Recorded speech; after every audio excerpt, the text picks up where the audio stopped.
కదా. ఇద్దరు రెండు ముక్కలు అయిపోయింది దావీదు రాజ్యం, దేవుడు స్థాపించిన రాజ్యం. యూదా రాజులు, ఇశ్రాయేలు రాజులు రైవల్స్గా తయారయ్యారు.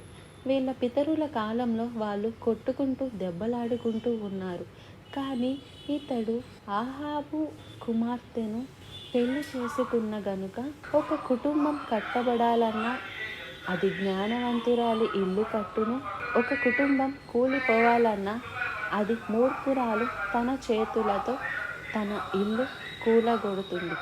అందుకని తప్పు చేయకండి. వివాహం విషయంలో అవిశ్వాసులతో విజ్జోడిగా ఉండకండి. దేవుని చిత్తము ఎరగటం, దేవుని బిడ్డలతో, దేవుని విశ్వాసితో వివాహం జరగాలన్నది ముఖ్యమండి.